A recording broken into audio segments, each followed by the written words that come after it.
السلام علیکم. میں آپ کو سنا رہی ہوں انسپیکٹر نواز خان کی ایک کرائم سٹوری جس کا نام ہے لڑکی، پروفیسر اور شیطان.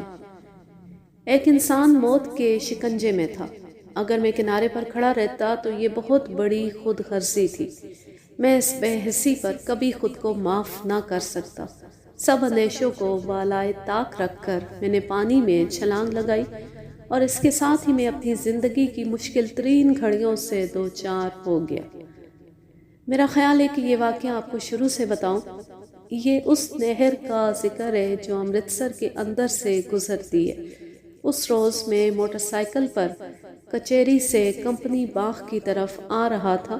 نہر کے دوسرے پل پر مڑتے ہوئے میں نے ایک کالے رنگ کی مورس کار دیکھی. کار تیزی سے بڑی سڑک کی طرف جا رہی تھی.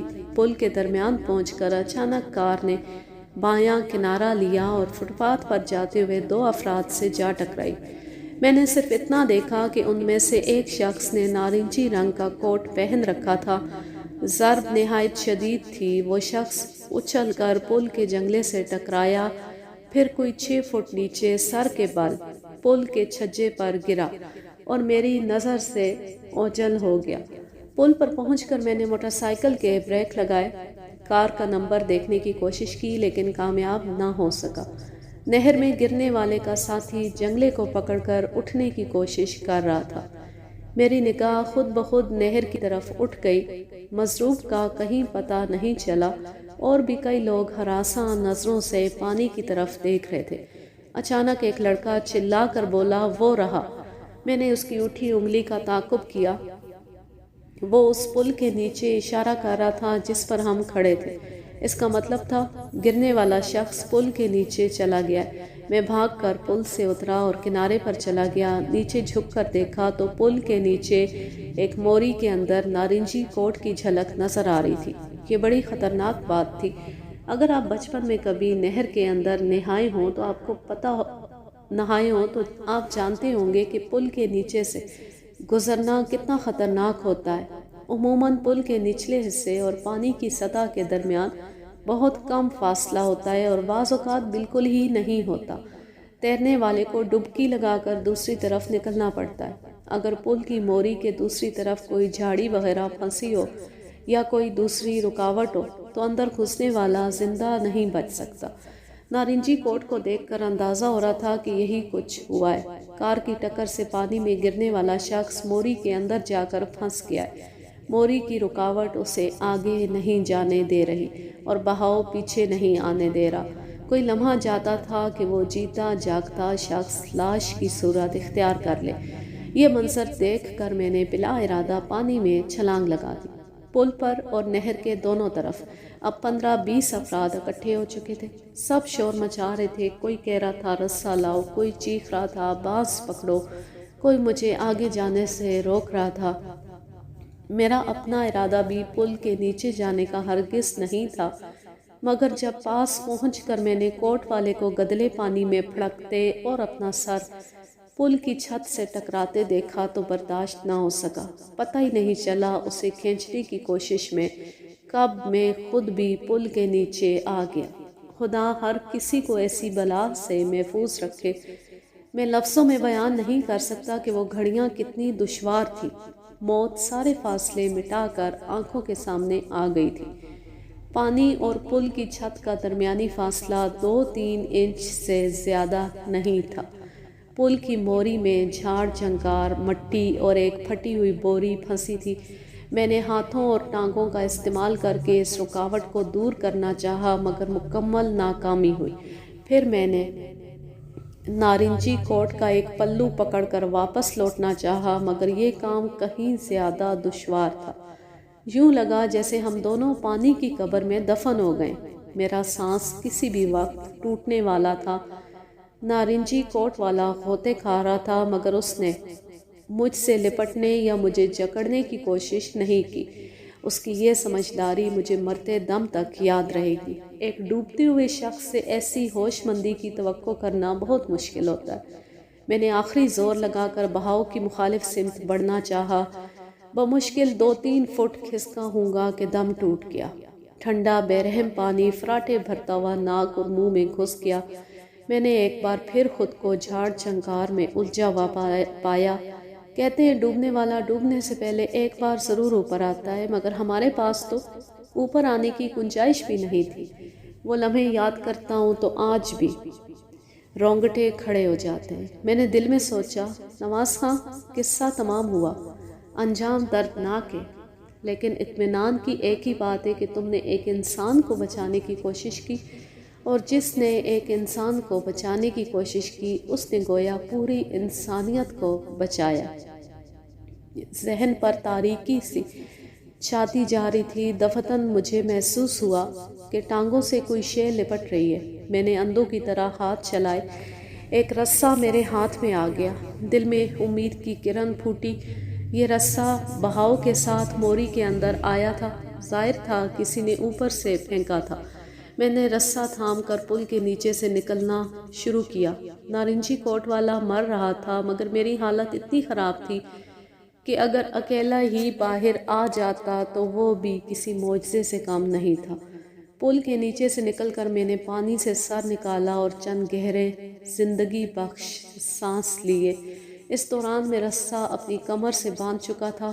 سانس ذرا بحال ہوئی تو میں ایک بار پھر پل کے نیچے گھس گیا۔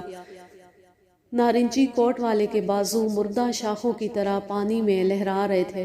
میں نے ایک بازو تھاما اور رسی کی مدد سے بہاؤ کی مخالف سمت تیرنے لگا۔ ایک جاں گسل کوشش کے بعد میں یہ 15 فٹ کا فاصلہ طے کرنے میں کامیاب ہوا۔ رسہ پھینکنے والوں نے ہمیں کھینچ کر پانی سے نکال لیا۔ نارنجی کوٹ والے کی حالت سے ظاہر تھا کہ وہ مر چکا ہے، پھر بھی آخری کوشش کے طور پر ہم نے اسے کنارے پر اوندا لٹا دیا اور پھیپھڑوں سے پانی نکالنے کی کوشش کی۔ ارد گرد لوگوں کا ہجوم جمع ہو چکا تھا۔ اس ہجوم میں اتفاقاً ایک ڈاکٹر بھی موجود تھا۔ اس نے نارنجی کوٹ والے کا معائنہ کیا اور تصدیق کی کہ وہ مر چکا ہے۔ مرنے والا ایک نوجوان شخص تھا، لمبے بال، چھوٹی چھوٹی داڑھی اور باریک نقوش۔ اس کے ساتھ جو ادھیڑ عمر شخص تھا وہ اب زمین پر بیٹھا گھٹنوں میں سر دیے ہچکیوں سے رو رہا تھا۔ اس کی ایک ٹانگ اور پیشانی پر معمولی زخم آئے تھے۔ ہم نے یہی سمجھا کہ وہ اس کا باپ یا چچا ہے، لیکن بعد میں پتہ چلا کہ وہ دونوں استاد شاگرد تھے۔ ادھیڑ عمر شخص کا نام عظیم رحمانی تھا۔ اس کا نام جان کر، اس کی شکل دیکھ کر مجھے اندازہ ہوا کہ میں اس سے پہلے سے جانتا ہوں۔ شاید اخبار میں کہیں تصویر دیکھی تھی۔ جلد ہی یاد آ گیا کہ وہ ایک مشہور مصور ہے۔ ملک سے باہر بھی اس کی تصویروں کی نمائشیں ہوتی تھیں۔ وہ مصوری کی دنیا کا ایک جانا پہچانا نام تھا۔ اسی دوران کشتی پولیس کی ایک جیپ موقع پر پہنچ گئی۔ ہم سب اس میں سوار ہو گئے۔ لاش کو ایک دوسری گاڑی کے ذریعے اسپتال پہنچا دیا گیا۔ راستے میں ایک جگہ رک کر عظیم رحمانی کی مرہم پٹی کرائی گئی۔ تھانے پہنچ کر میں نے ان سے پوچھ گچھ شروع کی۔ انہوں نے بتایا کہ ان کی ایک شاگرد شاردا نے انہیں چائے پر بلایا تھا۔ وہ اسی کے گھر سے واپس آ رہے تھے کہ یہ حادثہ پیش آ گیا۔ آپ اسے حادثہ کہہ رہے ہیں، یہ سیدھا سادہ قتل کیسے؟ وہ گڑبڑا کر بولے، انسپکٹر صاحب، مجھے تو کچھ سمجھ نہیں آ رہی، کون میرا دشمن ہو سکتا ہے؟ عظیم رحمانی کی عمر 45 سال کے قریب تھی، تاہم اچھی صحت کی وجہ سے 40 کے لگ بھگ نظر آتے تھے۔ چہرے کے خد و خال سے پتہ چلتا تھا کہ جوانی میں کافی حسین رہے ہوں گے۔ اب بھی ان میں کشش تھی۔ خاص طور پر بال بہت خوبصورت تھے، جنہیں وہ بار بار دونوں ہاتھوں سے اٹھا کر پیشانی سے ہٹاتے تھے۔ اپنے شاگرد کی موت نے انہیں ازحد افسردہ کر رکھا تھا۔ ابھی ان سے پوچھ گچھ کی جا رہی تھی کہ تھانے کے دروازے پر ایک کار آ کر رکی۔ میں بری طرح چونک گیا۔ یہ کالے رنگ کی مورس کار تھی۔ کار میں سے اینک والا ایک دراز قد نوجوان برآمد ہوا۔ اس کے ساتھ ایک ادھیڑ عمر شخص اور ایک لڑکی تھی۔ لڑکی نے ساڑی باندھ رکھی تھی، کٹے ہوئے خوبصورت بال شانوں پر لہرا رہے تھے۔ گاڑی سے اترتی وہ لپکتی ہوئی عظیم رحمانی کی طرف آئی۔ سر، آپ ٹھیک تو ہیں؟ اس نے بے حد پریشانی سے پوچھا۔ رحمانی صاحب نے رومال سے آنسو پوچھتے ہوئے کہا، ہاں میں تو ٹھیک ہوں۔ لڑکی بے دم سی ہو کر ایک کرسی پر بیٹھ گئی۔ سر، یہ کیسے ہو گیا؟ یہ سب کیسے ہو گیا؟ اینک والا نوجوان اور دوسرا شخص بھی سلام کر کے اندر آ گئے۔ میرے پوچھنے پر رحمانی صاحب نے بتایا کہ یہی شاردا ہے، جس کے گھر سے وہ چائے پی کر آ رہے تھے۔ اینک والا شاردا کا بھائی تھا۔ وہ ایک پڑھا لکھا اور کسی حد تک سخت گیر شخص نظر آتا تھا۔ میں نے اس کی آنکھوں میں دیکھتے ہوئے کہا، جس گاڑی نے متوفی کو ٹکر ماری ہے وہ کالے رنگ کی مورس تھی۔ لڑکی کے چہرے پر کوئی خاص تاثر نہیں آیا۔ میں نے شاردا اور رحمانی صاحب سے پوچھا، آپ لوگ کس پر شک کر رہے ہیں؟ میرے اس سوال پر شاردا کے ہونٹ ہلے، لیکن بات کرنے سے پہلے ہی وہ خاموش ہو گئی۔ دوسرے لوگ بھی کوئی واضح جواب نہ دے سکے۔ مجھے اندازہ ہوا کہ وہ کچھ سمجھ نہیں پا رہے۔ میں نے شاردا کے بھائی راکیش سے پوچھا، 3 اور 4 بجے کے درمیان آپ کہاں تھے؟ میں اپنے دفتر میں تھا۔ 3:30 بجے کے قریب شاردا کا فون آیا کہ پروفیسر رحمانی کا ایکسیڈنٹ ہو گیا ہے، میں فوراً گھر پہنچوں۔ میں گاڑی لے کر گھر آیا اور وہاں سے شاردا کو لے کر یہاں آ گیا۔ جب آپ دفتر میں تھے تو گاڑی کہاں تھی؟ اس نے جواب دیا کہ دفتر کی پارکنگ میں۔ کوئی شخص وہاں سے گاڑی لے جا سکتا ہے؟ راکیش نے پورے یقین سے کہا کہ ایسا ہرگز نہیں ہو سکتا۔ میں نے باہر نکل کر گاڑی کا معائنہ کیا۔ بظاہر کوئی ایسا نشان نظر نہیں آیا جس پر شبہ ہو سکے۔ ٹکر میرے سامنے ہوئی تھی، اس ٹکر میں گاڑی پر نشان آنا ضروری تھا۔ معائنے کے بعد میں واپس اپنے کمرے میں آ گیا۔ مرنے والے کا نام اختر رحمانی تھا۔ وہ امرتسر ہی کا رہنے والا تھا۔ عرصہ 5 سال سے وہ مصوری میں رحمانی صاحب کا شاگرد تھا اور ان سے بے حد عقیدت رکھتا تھا۔ اس عقیدت کا ثبوت یہ تھا کہ اس نے اپنے نام کے ساتھ بھی رحمانی جوڑ رکھا تھا۔ شام 6 بجے تک متوفی کے والی وارث تھانے پہنچ گئے۔ ان میں اس کی والدہ اور ماموں بھی تھے۔ دونوں غم سے نڈھال ہو رہے تھے۔ ان کی والدہ نے آتے ساتھ ہی سینہ پیٹ پیٹ کر اعلان کیا کہ اس کے بیٹے کا قاتل اس کا تایا ہے اور 2 ایکڑ زمین اس کے بچے کی جان لے گئی ہے۔ میں نے کہا، ماں جی، اس طرح رونے پیٹنے سے میری کوئی مدد نہیں ہوگی۔ مجھے آرام سکون سے بتاؤ کیا معاملہ ہے۔ جوان متوفی کی ماں کو آرام سکون کہاں ہوتا ہے؟ تاہم اس نے جو کچھ بتایا وہ اس طرح تھا۔ اختر کے دادا کی 2 مربع زمین 3 بھائیوں میں تقسیم ہوئی تھی۔ اس تقسیم سے 2 ایکڑ زمین اختر کے حصے میں آئی تھی۔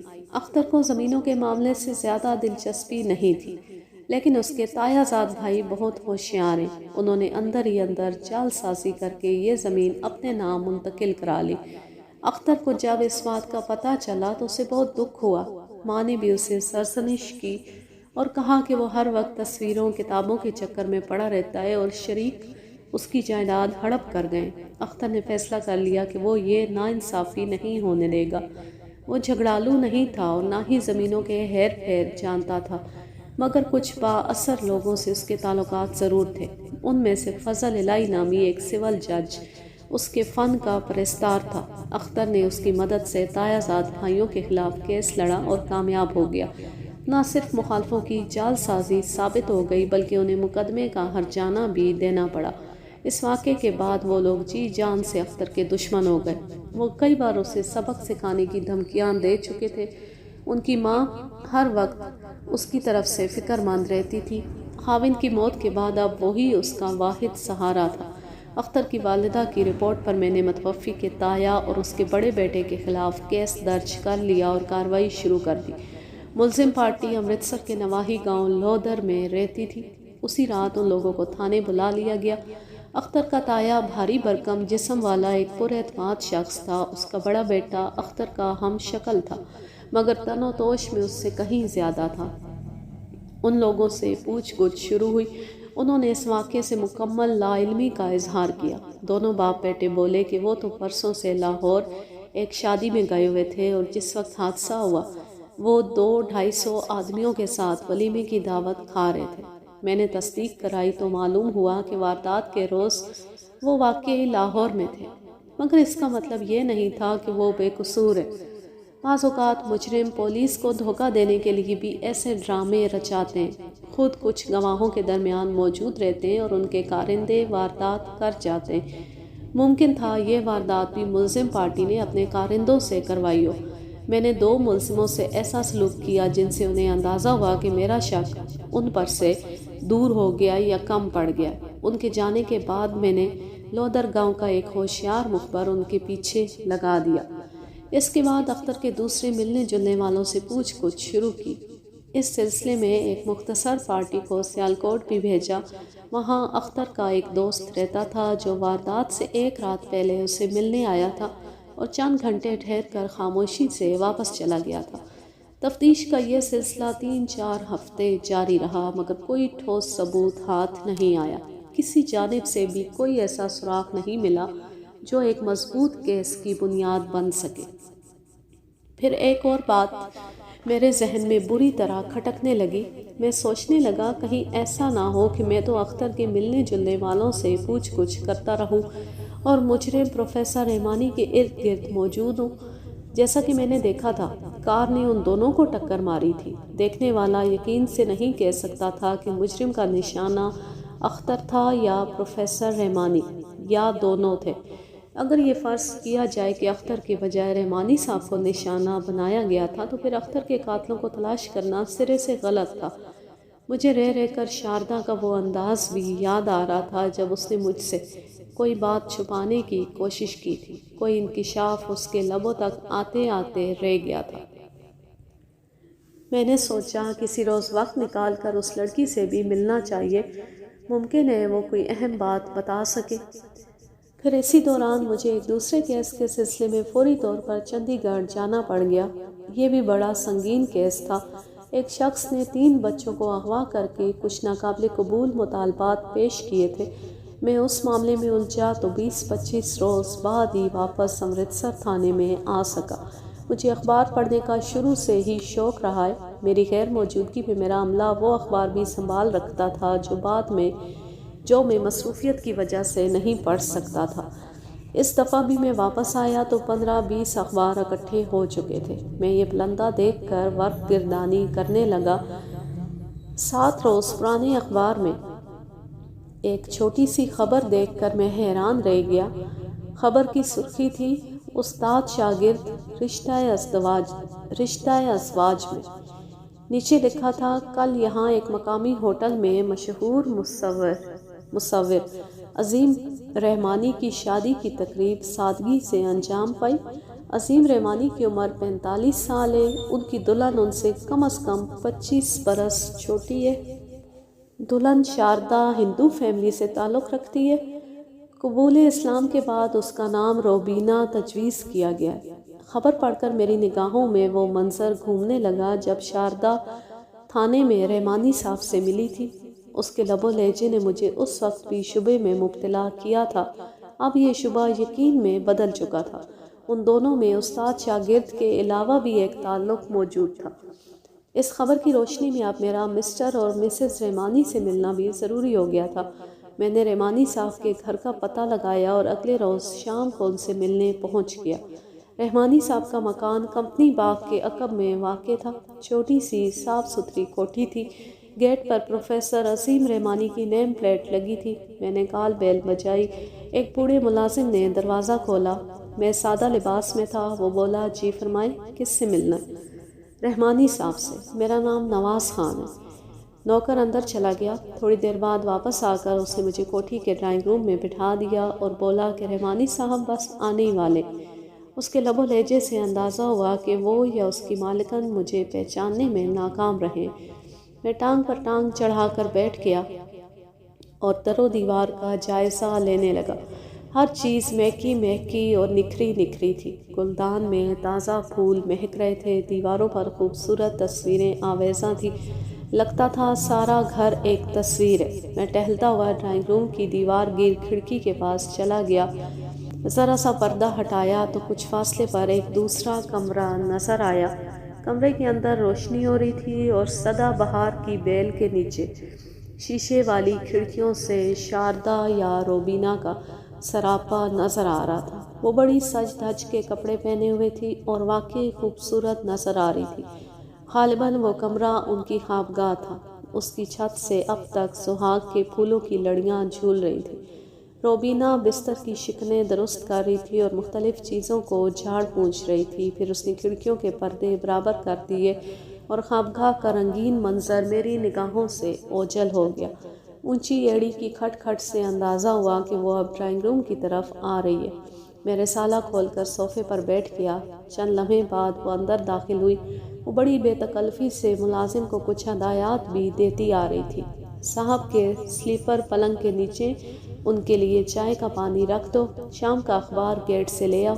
باتیں کرتی ہوئی وہ اندر داخل ہوئی۔ خوشبو کا جھونکا سا کمرے میں چکرا گیا۔ مجھے دیکھ کر وہ بری طرح چونکی، تاہم اس نے خود کو تیزی سے سنبھال لیا۔ آپ تو انسپکٹر صاحب ہیں، میں سمجھی مصروفیت زیادہ ہو تو سمجھنے پہچاننے میں غلطی ہو ہی جاتی ہے۔ اس نے جوڑے سے لپٹی ہوئی موتیے کی لڑیوں کو درست کیا اور بڑی ادا سے صوفے پر بیٹھ گئی۔ ایک دم ہی وہ بے حد سنجیدہ نظر آنے لگی۔ یوں لگا جیسے ایک بٹن دبنے سے نئی نویلی دلہن کہیں دور چلی گئی ہے اور ایک پریشان حال لڑکی میرے سامنے آ بیٹھی۔ جی فرمائیے، کیسے آنا ہوا؟ میرا خیال ہے آپ بھول نہیں گئی ہوں گی، کچھ پرانی بات نہیں، 1.5-2 ماہ ہی ہوئے اختر کے قتل کو۔ اس نے ایک گہری سانس لی، بولی، انسپکٹر صاحب یقین کریں، آج ہم دونوں آپ کی طرف خود بھی آنے والے تھے، شاید آپ کو یقین نہ آئے، یہ دیکھیے۔ وہ اٹھی اور قریبی میز سے ایک لمبوتری ڈائری اٹھا کر دکھانے لگی۔ یہ دیکھیے۔ اس نے ایک صفحہ پلٹا۔ اسی دن کی تاریخ میں لکھا تھا، شام 7 بجے پولیس اسٹیشن جانا ہے، اختر کے سلسلے میں انسپکٹر سے ملنے۔ یہ عظیم رحمانی کے ہاتھ کی تحریر تھی۔ مجھے ڈائری دکھانے کے بعد وہ دوبارہ اپنی جگہ جا بیٹھی۔ ہمیں آپ سے ایک اہم مسئلے پر بات کرنا تھی۔ اتنے میں گیٹ پر کار کا ہارن سنائی دیا۔ روبینہ کے چہرے پر رونق آ گئی، بولی، میرا خیال ہے وہ بھی آ گئے۔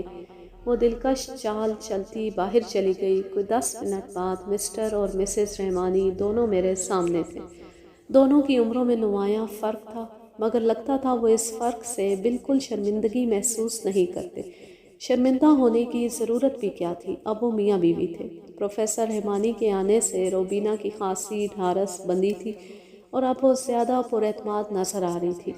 کچھ رسمی باتوں اور چائے نوشی کے بعد ہم اصل موضوع کی طرف آ گئے۔ ملازم کوٹھی کے دوسرے حصے میں تھا اور ہم اس کمرے میں آزادانہ گفتگو کر سکتے تھے۔ رحمانی صاحب نے تعلیم یافتہ لوگوں کے لہجے میں کہنا شروع کیا، انسپکٹر نواز، میری وائف کے دماغ پر ایک بوجھ ہے اور یہ ہر صورت اسے اتارنا چاہتی ہے۔ میں سمجھتا ہوں یہ اس کی غلطی ہے کہ اس نے اتنی دیر کی۔ بہرحال اس کی بھی مجبوری تھی۔ آج ہم خود اسی سلسلے میں آپ سے ملنے والے تھے۔ روبینہ کا خیال ہے کہ اختر کے قتل کی واردات میں نارائن پوری نامی ایک لڑکے کا ہاتھ ہو سکتا ہے۔ یہ لڑکا کالج میں اس کے ساتھ پڑھتا رہا ہے۔ میرے پاس گھر میں بھی کچھ عرصہ پینٹنگ سیکھنے آتا رہا ہے۔ پینٹنگ سے اسے بالکل لگاؤ نہیں تھا۔ میں نے اندازہ لگایا کہ وہ صرف لڑکیوں سے آنکھ مچولی کے لیے آتا ہے۔ میں نے اسے اپنی کلاس سے نکال دیا۔ اب روبینہ نے بتایا کہ وہ لڑکا ہاتھ دھو کر اس کے پیچھے پڑا ہوا تھا اور بدتمیزی سے بھی باز نہیں آتا تھا۔ اس کی غنڈہ گردی سے بددل ہو کر روبینہ نے کئی ماہ سے کالج جانا ہی چھوڑ دیا تھا۔ نارائن پوری کو جب یہ پتا چلا کہ روبینہ مجھ سے شادی کرنے والی ہے تو وہ بہت دل ملایا۔ ایک روز اس نے بازار میں اسے روک لیا اور دھمکی دی کہ وہ بڈھے کو جان سے مار دے گا۔ اب سمجھ ہی گئے ہوں گے، اس کا اشارہ میری طرف تھا۔ اس واقعے کے چند ہی دن بعد وہ پل والا حادثہ پیش آیا۔ اس وقت سے روبینہ کے دل میں یہ خیال جمع ہوا ہے کہ ہو سکتا ہے کار والے نے اختر کی بجائے مجھے نشانہ بنایا۔ یہ چاہتی تھی کہ آپ کو جلد از جلد اپنے شک سے آگاہ کر دے، مگر ڈر رہی تھی کہ پتہ نہیں اس کا کیا نتیجہ نکلے گا۔ اگر نارائن بے قصور تھا تو یہ اور بھی خطرناک بات تھی۔ اس جیسے خر دماغ سے دشمنی مول لینا کوئی آسان کام نہیں تھا، اس لیے یہ بیچاری شش و پنج میں رہی۔ پرسوں اس نے مجھے یہ ساری بات کھول کر بتا دی۔ پروفیسر رحمانی کا بیان مجھے ایک نیا راستہ دکھا رہا تھا۔ اس بیان سے کیس کی نوعیت ہی بدل جاتی تھی۔ دل ہی دل میں مجھے روبینہ پر غصہ بھی آ رہا تھا کہ اس نے یہ بات اب تک چھپائی۔ بہرحال اس میں میرا بھی قصور تھا۔ میں نے خود ہی رحمانی صاحب کو سامنے رکھ کر تفتیش نہیں کی تھی۔ میرا سارا دھیان اختر کی طرف رہا تھا۔ روبینہ نے کہا، انسپکٹر صاحب وہ بڑا اوباش لڑکا ہے، آپ اس سے پوچھ گچھ ضرور کریں، مگر میرا نام بیچ میں آ گیا تو وہ ضرور بدلہ لے گا۔ روبینہ کی خوبصورت آنکھوں میں تشویش کے سائے تھے۔ اس کی یہ تشویش اپنے محبوب شوہر کے لیے تھی۔ کیا اختر کے قتل میں کبھی نارائن پوری سے اختر کے قتل کے بعد کبھی نارائن پوری سے ملاقات ہوئی؟ ہاں، صرف ایک دفعہ، تصویروں کی ایک نمائش میں ملا تھا۔ بس دور دور سے گھورتا رہا تھا۔ میرے بڑے بھائی بھی ساتھ تھے، اس لیے پاس نہیں آیا۔ اس ذکر پر میرا دھیان روبینہ کے بڑے بھائی کی طرف چلا گیا۔ اگر قاتل نے اختر کے بجائے پروفیسر رحمانی کو نشانہ بنانے کی کوشش کی تھی تو پھر روبینہ کے بھائی راکیش پر بھی شک کیا جا سکتا تھا۔ تمہارے بھائی راکیش تمہاری شادی سے خوش ہیں؟ بولی پہلے ناخوش تھے، مگر اب وہ 3 دفعہ مجھے ٹیلی فون کر چکے ہیں۔ وہ اتنے تنگ نظر نہیں ہیں۔ رحمانی صاحب، معافی چاہتا ہوں، کچھ ذاتی قسم کے سوال کرنے پڑے۔ آپ بتائیں گے کہ آپ مسز روبینہ کو کب سے پڑھا رہے تھے اور شادی کا فیصلہ آپ لوگوں نے کب کیا؟ اس کے علاوہ شادی کی خواہش کا اظہار آپ کی طرف سے ہوا یا مسز روبینہ کی طرف سے؟ ان سوالوں کا جواب رحمانی صاحب کی بجائے روبینہ نے دیا۔ وہ بے باکی سے بولی، میں سر سے عقیدت کی حد تک لگاؤ رکھتی ہوں۔ میں ہی کیا، ان کا ہر شاگرد ان کی پرستش کرتا ہے۔ سر کی پہلی بیوی آج سے 20 سال پہلے فوت ہو گئی تھی۔ اس کے بعد سے یہ تنہا ہے۔ میں نے انہیں بہت قریب سے دیکھا اور ان کی تنہائی اور دکھ کو محسوس کیا۔ میرے ہی کہنے پر آج سے 4 سال پہلے انہوں نے سگریٹ نوشی اور شراب نوشی ترک کر دی۔ میں نے اس کمی کو اپنی ذات سے پورا کرنے کی کوشش کی اور ہمیشہ ان کی دل جوئی کی کوشش کرتی رہی۔ تاہم اس وقت میرے ذہن میں یہ خیال تک نہیں تھا کہ میں ایک دن سر سے شادی کروں گی، نہ ہی انہوں نے کبھی مجھے اس نظر سے دیکھا تھا۔ پھر کچھ عرصہ پہلے یہ بیمار ہوئے تو میں نے گھر والوں کی اجازت سے کئی روز ان کی تیمارداری کی۔ انہی دنوں میں نے فیصلہ کر لیا کہ مستقل طور پر ان کے ساتھ رہوں گی۔ روبینہ صاحبہ، ایسی باتیں چھپی نہیں رہتی۔ ظاہر ہے کافی عرصہ پہلے آپ کے گھر والوں کو علم ہو گیا ہوگا کہ آپ پروفیسر صاحب میں دلچسپی لے رہی ہیں۔ کیا انہوں نے آپ کو روکنے ٹوکنے کی کوشش کی؟ جی ہاں، بڑے بھائی نے اس سلسلے کو ناپسند کیا۔ ایک موقع پر وہ میری منگنی بھی کرنے لگے تھے، لیکن میں نے انکار کر دیا۔ مجھے معلوم تھا اس راستے میں بڑی رکاوٹیں ہیں۔ ان ساری رکاوٹوں کو قبول کر کے ہی میں نے یہ سفر شروع کیا تھا۔ اس سلسلے میں باج بھائی نے بھی ہماری بڑی مدد کی۔ باج بھائی ان کے دوست ہیں اور میرے لیے باپ کے سمان ہیں۔ ان کی کوششوں سے ہی بھائی جان نے اپنا رویہ نرم کیا۔ باج بھائی کو میں بھی جانتا تھا۔ جب روبینہ پروفیسر کے ایکسیڈنٹ کا سن کر تھانے آئی تھی تو باج بھائی ان کے ساتھ تھے۔ باج بھائی کی شخصیت بڑی دلچسپ تھی۔ اس پر علیحدہ سے ایک کتاب لکھی جا سکتی ہے۔ وہ مذہبی لحاظ سے ہندو تھے، مگر ہندو مسلم بھائی چارے کے زبردست علم بردار تھے۔ مندروں میں جانے کے ساتھ ساتھ وہ پیروں فقیروں کے مزاروں پر بھی حاضری دیتے تھے اور چادریں بھی چڑھاتے تھے۔ روبینہ نے مجھے بتایا کہ جب پروفیسر سے اس کی شادی کے تنازع نے فرقہ وارانہ رنگ اختیار کرنا شروع کیا تو باج بھائی نے اس معاملے کو سنبھالا تھا۔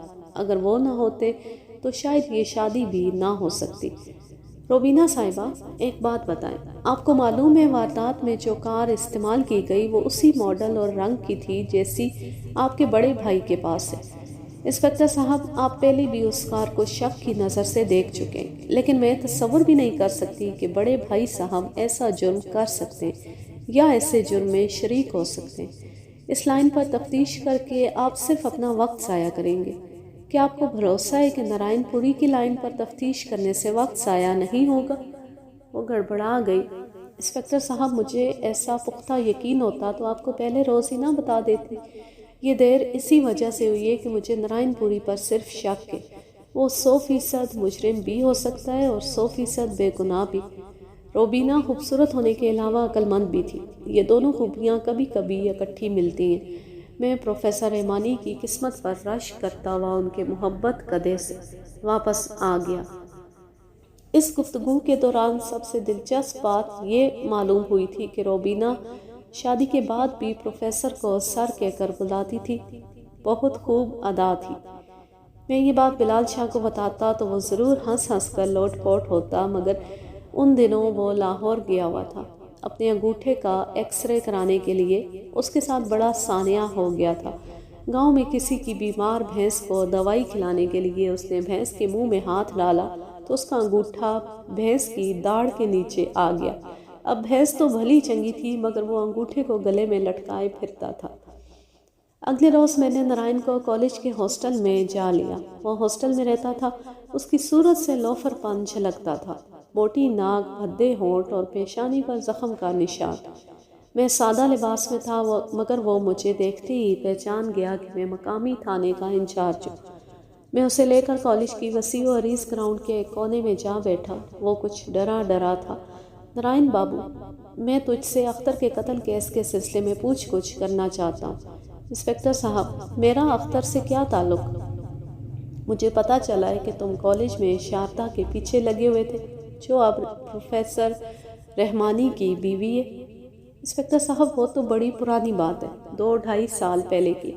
میں نے جب دیکھا کہ پروفیسر نے اسے شیشے میں اتار لیا ہے اور دونوں خوب رنگ رلیاں منا رہے ہیں تو میں نے آؤٹ ہونا ہی بہتر سمجھا۔ مگر آؤٹ ہو کر بھی تم آؤٹ نہیں ہوئے اور اسی کوشش میں لگے رہے کہ کسی طرح پروفیسر کو ناک آؤٹ کر دو۔ اب کیسی باتیں کر رہے ہیں؟ بھگوان جانتا ہے اس واردات سے میرا کوئی سمبند نہیں۔ نارائن، بھگوان کا نام تیرے منہ سے اچھا نہیں لگتا۔ اس منہ سے شراب کی بو آ رہی ہے۔ کیا میرا شراب پینا اس بات کا ثبوت ہے کہ میں نے کسی کو قتل کیا؟ نہیں، تمہارا شراب پینا اس بات کا ثبوت ہے کہ تم نام کے طالب علم اور کام کے ہنڈے ہو، اور ہر وہ کام کر سکتے ہو جو ایک ہنڈا کر سکتا ہے۔ تم زیر تفتیش ہو، تمہیں میرے ساتھ تھانے چلنا ہوگا۔ نارائن پوری اکڑ کر کھڑا ہو گیا۔ میں نہیں جاؤں گا، میں دیکھتا ہوں تو مجھے کیسے لے جاتے ہو۔ میں یونین کا سیکریٹری ہوں، زیادہ تھانے داری دکھاؤ گے تو فساد ہو جائے گا یہاں، ہندو مسلم فساد۔ اس کے ساتھ ہی وہ اپنے ساتھیوں کو آوازیں دینے لگا۔ یکا یک کالج کے برآمدے سے 7-8 لڑکے ہاکیاں، موٹر سائیکل کے چین اور ڈنڈے وغیرہ لہراتے ہوئے نکل آئے۔ مجھے اس خطرے کا علم پہلے سے تھا۔ میرے 5 ساتھی سادہ لباس میں کالج کے گیٹ پر کھڑے تھے، ان کا دھیان میری طرف ہی تھا۔ میں نے ہاتھ کے اشارے سے انہیں پاس بلایا۔ ان کے پہنچنے سے پہلے ہی نارائن بھاگ کھڑا ہوا۔ میں نے لپک کر گردن سے پیچھے سے اس کا کالر دبوچ لیا۔ یہ منظر دیکھ کر ایک لڑکے نے موٹر سائیکل کا چین کوڑے کی طرح لہرایا اور میرے سر پر حملہ آور ہوا۔ اگر یہ چین مجھے لگ جاتا تو زندگی بھر کے لیے شکل پہچاننی مشکل ہو جاتی۔ میں نے جھک کر یہ وار بچایا۔ چین نارائن کے سر پر پڑا اور وہ بلبلا اٹھا۔ میں نے ٹانگ سے چین والے کے سینے پر ضرب لگائی اور ایک دوسرے لڑکے کے منہ پر زوردار مکہ مارا۔ وہ ہٹا کٹا لڑکا اپنی ہاکی سمیت دور جا گرا۔ وہ سب چھٹے ہوئے ہنڈے تھے، مگر اس سے پہلے کہ وہ مجھے گھیر لیتے، عملے کے افراد پہنچ گئے اور ان میں سے 2 نے اپنی سفید قمیصوں کے نیچے سے ریوالور نکال لیے۔ ریوالور دیکھ کر لڑکوں کو معاملے کی سنگینی کا احساس ہوا اور وہ کالج کے برآمدوں میں روپوش ہو گئے۔ میں جانتا تھا ابھی کسی چھت پر سے اینٹیں برسنا شروع ہو جائیں گی۔ میں نے نارائن کو 2 حوالداروں کے سپرد کیا۔ وہ اسے اٹھا کر باہر کھڑی جیپ میں لے آئے۔ تھانے میں نارائن سے سوال جواب ہوئے۔ وہ بہت اکڑ کر بول رہا تھا۔ اس نے پروفیسر رحمانی اور روبینہ پر بہت سے الزامات لگائے۔ اس نے کہا کہ شادی تو انہوں نے صرف لوگوں کا منہ بند کرنے کے لیے کی ہے، ورنہ روبینہ بہت پہلے اپنا سب کچھ پروفیسر کے قدموں میں ڈھیر کر چکی تھی۔ اس نے پروفیسر کے کردار پر بھی نکتہ چینی کی اور کہا کہ وہ نوجوان لڑکیوں میں گھرا رہنا پسند کرتا ہے۔ اریاں تصویریں بنانا اس کا مشغلہ ہے اور وہ فن کے نام پر فحاشی پھیلا رہا ہے۔ نارائن نے خود پر کوئی الزام قبول نہیں کیا۔ اس کا کہنا تھا کہ 4 ماہ سے اس نے پروفیسر یا اس کے چہیتے شاگرد اختر کی شکل تک نہیں دیکھی۔ اس نے اختر پر بھی کئی الزامات لگائے۔ ہم نے تھانے میں نارائن پر کسی طرح سے سختی نہیں کی، پھر بھی کالج سے خبریں آئیں کہ ہنڈوں کا گروہ اگلے روز ہلے گلے کا پروگرام بنا رہا ہے اور اس پروگرام میں ہندو مہاسبھا اور جن سنگھ کے لڑکے شامل ہیں۔ یہ دونوں تنظیمیں فساد کرانے میں اپنی مثال آپ تھی۔ ان لوگوں نے باقاعدہ تربیت یافتہ ہنڈے پال رکھے تھے۔ میں نے خطرے کی بو سونگھ کر پروفیسر رحمانی سے فون پر رابطہ قائم کیا اور انہیں صورتحال سے آگاہ کیا۔ بولے، انسپکٹر تم بے فکر رہو، میں باج بھائی سے بات کرتا ہوں، وہ سب ٹھیک کر لیں گے۔ اور واقعی اگلے روز کالج کھلنے سے پہلے سب ٹھیک ہو گیا۔ باج بھائی نے 2-3 طالب علم لیڈروں کو اپنی رہائش گاہ پر بلا لیا اور گھر ہی میں انہیں سمجھا بجھا کر معاملہ ٹھنڈا کر دیا۔ اسی روز میں نے نارائن پوری کو بھی ضمانت پر رہا کر دیا۔ رہا ہو کر وہ کچھ اور بھی اکڑ گیا اور پروفیسر رحمانی اور اس کی بیوی کی شان میں قصیدے پڑھتا ہوا تھانے سے گیا۔ میں نے بے دلی سے تفتیش جاری رکھی۔ نارائن پوری کو بعد میں بھی چند بار تھانے بلایا گیا لیکن اس کے خلاف کوئی اہم ثبوت نہیں مل سکا۔ وہ یونین کا عہدیدار تھا، جب تک اس کے بارے میں ٹھوس شہادت نہ ملتی اس پر ہاتھ ڈالنا مناسب نہیں تھا۔ اسی طرح 1.5-2 ماہ اور گزر گئے۔ میری نگاہوں میں کبھی کبھی وہ منظر گھوم جاتا جب ایک بے بس نوجوان میرے سامنے پانی کی قبر میں ہاتھ پاؤں مار رہا تھا اور میں اس کی مدد کرنے سے قاصر تھا۔ کتنی خاموشی سے جان دی تھی اس نے اور کتنے صبر سے۔ اگر ان خوفناک لمحوں میں وہ عام ڈوبنے والوں کی طرح مجھ سے چمٹ جاتا تو ہم دونوں کی موت یقینی ہوتی۔ میں آج بھی کبھی کبھی سوچتا ہوں اس نے مجھے اپنے شکنجے میں کیوں نہ لیا۔ شاید وہ مجھے دیکھ ہی نہیں سکا تھا۔ اگر اس نے مجھے دیکھا تھا اور پھر بھی مجھے پکڑنے سے باز رہا تھا تو یہ اس کی ناقابل فراموش ہوش مندی تھی۔ آفرین ہے ایسے شخص پر جو مرتے ہوئے بھی اپنے حواس پر قابو رکھے۔ کبھی کبھی میرے تصور میں اس ماں کا دکھی چہرہ نمودار ہوتا جو بیٹے کی صورت میں اپنی زندگی بھر کی پونجی لٹا بیٹھی تھی اور اب خالی دامن خالی ہاتھ انصاف کی منتظر تھی۔ مجھے زندگی بھر ایسی بے نوا ماؤں سے بہت خوف آیا ہے۔ میں ہمیشہ ان کی آہوں سے ڈرا ہوں اور ان کی بد دعا سے بچنے کے لیے اپنی ہمت کے مطابق کوشش کی ہے۔ اس دفعہ میں بھی مجرم تک پہنچنا چاہتا تھا مگر مجرم میرے ارد گرد موجود ہونے کے باوجود کہیں نظر نہیں آ رہا تھا۔ میں عام پولیس والوں کی طرح ہوتا تو 2-4 بندوں کو اندر کر کے مطمئن ہو جاتا، لیکن میں اصل مجرموں پر ہاتھ ڈالنا چاہتا تھا۔ کسی بے گناہ کو پکڑ کر ایک اور ماں کی آہیں نہیں لینا چاہتا تھا۔ جھوٹی کامیابی سے سچی ناکامی مجھے زیادہ عزیز تھی۔ آج کے لیے بس اتنا ہی۔ اب میں لیتی ہوں آپ سے اجازت۔ جا رہے خوش رہیں، شاد و آباد رہیں، ہنستے مسکراتے رہیں۔ اللہ حافظ، اللہ نگہبان۔